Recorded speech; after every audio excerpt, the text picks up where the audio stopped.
അപ്പോൾ അത്ര വേദനപ്പെട്ട് ഇവിടെ വരുമ്പോൾ എല്ലാവരും നമ്മളെ കൊലപാതകി. ഈ പോലീസ് പോലും പൊട്ടന്മാരായിപ്പോയി. എന്നുവെച്ചാൽ അത്ര അവളെ വാക്കിലങ്ങ് വീണുപോയി. അവസാനം നമുക്ക് ഇല്ലാതാക്കി. എന്നിട്ടും നമ്മൾ സഹിച്ച്. അതിക്രൂരമായ ഒരു പെൺകുട്ടിയെ കൊന്നു. എന്നിട്ട് അച്ഛനെ പ്രതിയെന്നാരോപിച്ച് പോലീസ് ആ കുടുംബത്തെ മൃഗീയമായി വേട്ടയാടി.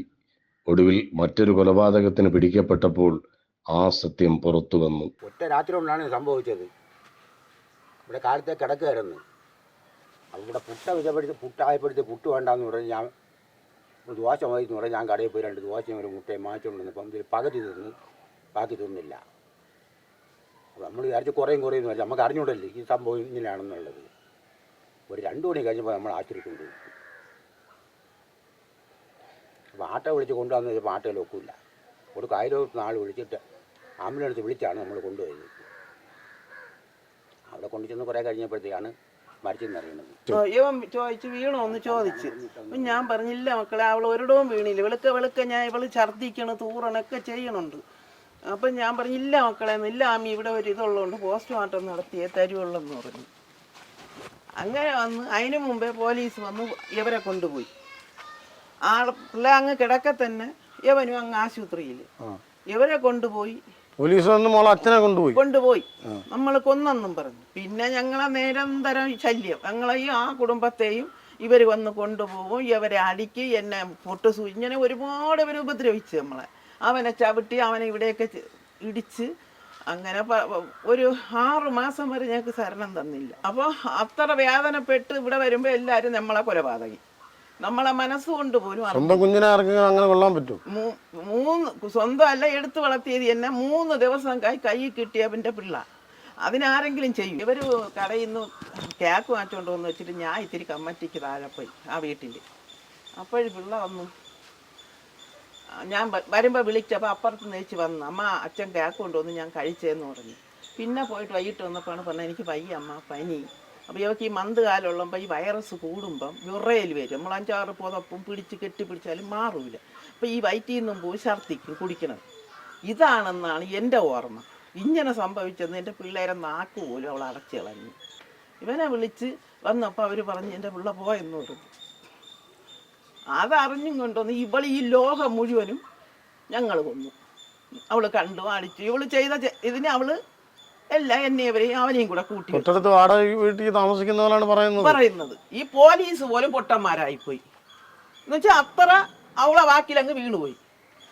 അവനെ കൊണ്ടുപോയി ഉപദ്രവിച്ച് അവളെ പിന്നെ ആ കൊച്ചു കുട്ടി വരെ ഉണ്ടായിരുന്നു, ഒരു 3 മാസം 4 മാസം. അപ്പം അവളെയും പിടിച്ചപ്പം പിള്ളേയും കൂടെ കൊണ്ടുപോയിട്ട് അവന്മാർ ആ കുട്ടിക്ക് പാല് പോലും കൊടുക്കാൻ സമ്മതിച്ചിട്ടില്ല. ഉള്ള കാര്യമാണ് ഇതൊക്കെ. അന്നത്തെ പ്രാർത്ഥന ഇതൊന്നും പറഞ്ഞിട്ടില്ല, എങ്കിലും ഞാൻ പറയണം ഓർമ്മ വരണം.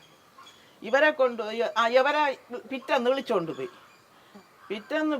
പോയി. കുറേ കഴിഞ്ഞപ്പോൾ ഇവരെ പറഞ്ഞ് ദോശ വാങ്ങിച്ച കടയിൽ പോകണമെന്ന്.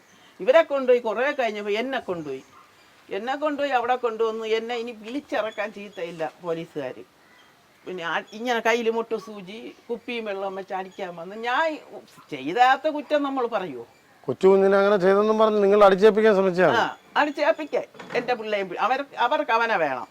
അപ്പോൾ ഞാൻ പറഞ്ഞു ഇല്ല, ഞങ്ങൾ ആരും ഒന്നും ചെയ്തിട്ടില്ല. എന്നുവെച്ചാൽ ആ പിള്ളേർ വളർത്തിയത് അങ്ങനെയാണ്. അവനാണ് വളർത്തുങ്ങളാണ് അതിൻ്റെ മക്കൾ. നമ്മളിറങ്ങി അങ്ങ് പോകും.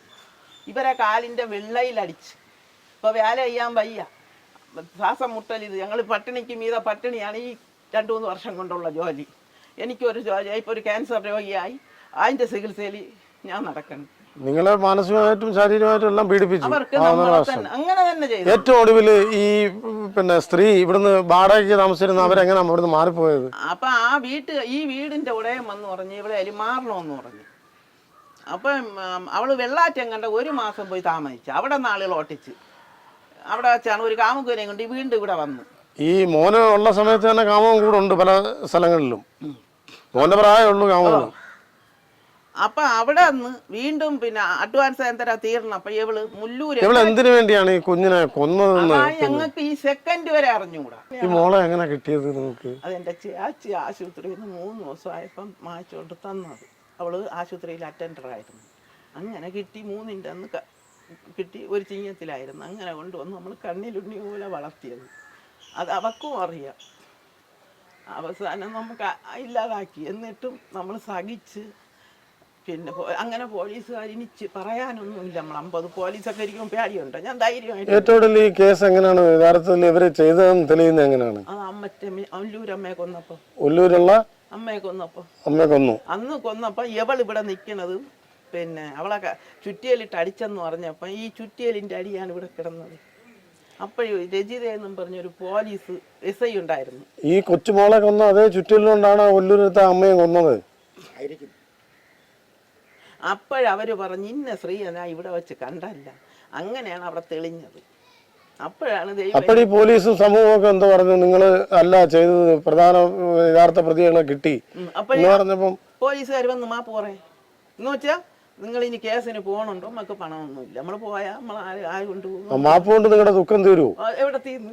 ആര് തന്നു നമുക്ക്? എൻ്റെ പിള്ളേ കൊടുത്തു. നിലവിലാ കേസ് എന്താ നടക്കുന്നത്? നിലവിലാ കേസ് ഇന്നാള് നമ്മളെ ഇതിന് വിളിച്ച് വിചാരണയ്ക്ക്. അപ്പോഴാണ് ഇവളെ കേസ് നെയ്യാറ്റിൻകര നടക്കുന്നത്. അത് അപ്പൊ ഇന്നലെ തന്നെ ഈ ആഴ്ച അടുത്ത മാസം വിളിക്കുമായിരിക്കും. ഈ സമൂഹവും പോലീസുകാരും ചേർന്ന് കുഞ്ഞിനെ കൊന്നതിൽ കുറ്റവാളിയാക്കാൻ ശ്രമിച്ചു. പിന്നെ എങ്ങനെയാണ് അതിനകത്തുനിന്നൊരു മോചനം കിട്ടിയത്? മോചനം കിട്ടിയത് ഒരു കൊല്ലത്തിന് മുമ്പ് അവിടെ തെളിഞ്ഞ മുല്ലൂര് തെളിഞ്ഞ ശേഷമാണ് നമുക്ക് മോചനം കിട്ടിയത്. അവരും പറഞ്ഞു, ആ സ്ത്രീയും പറഞ്ഞു നിങ്ങളെ കൊന്നതെന്നല്ലേ? സ്ത്രീയും പറഞ്ഞു, എല്ലാവരോടും പറഞ്ഞു നടന്നു. അതെങ്ങനെയായിരുന്നു സംഭവം? എന്തുവായിരുന്നത് സംഭവം? ഇവിടെ വൈകിട്ട് വന്ന് കൊച്ചിനെ വയ്യാതെ അങ്ങനെ ആശുപത്രിയിൽ കൊണ്ടുപോയി. അങ്ങനെ വൈകിട്ടായപ്പോഴത്തേക്കും മരിച്ചു. പിന്നെ പോലീസുകാർ വന്ന് ചോദ്യം ചെയ്യുകയായിരുന്നു. 9 മാസം വരെ കയറി ഇറങ്ങി. ഇതായിരുന്നു അത് നിങ്ങൾ ചെയ്യാനുള്ള കാര്യം. അവർ പറയുന്നത് എന്താ? സംശയമായിരുന്നു, എന്നെ സംശയമായിരുന്നു. അവർക്ക് ജോലിക്ക് പോലും പോകാൻ പറ്റാതെ 9 മാസം കയറി ഇറങ്ങി. 2 ഫോൺ വരെ കിട്ടാറുണ്ട്. ഇതുവരെ 2 ഫോൺ പോലും കിട്ടിയില്ല. 2 മൊബൈൽ. നിങ്ങൾ ചോദിച്ചില്ലേ? ചോദിച്ചപ്പോഴേക്ക് കോടതി പോയിരിക്കുന്നു. അതിന് തെളിവിന് പോയി ക്രൂരമായി നിങ്ങളെ പീഡിപ്പിച്ചല്ലേ? ക്രൂരമായിട്ട് പീഡിപ്പിച്ചു. നല്ല രീതിയിൽ പീഡിപ്പിച്ചു. എന്തൊക്കെ ചെയ്തത്? അടിക്കുകയും ഇടിക്കുകയും ചവിട്ടുകയും എല്ലാം ചെയ്തു. കുറ്റേക്കണം എന്നുള്ള രീതിയിലേ? കുറ്റേക്കാനാണ് പറഞ്ഞത്. നിങ്ങൾക്ക് പാർട്ടിക്കാരല്ല, നിങ്ങൾ പാർട്ടിക്കാരെ ഏറ്റെടുത്തോളും. കുറ്റേക്കാനാണ് എൻ്റെ അടുത്ത് പറഞ്ഞത്.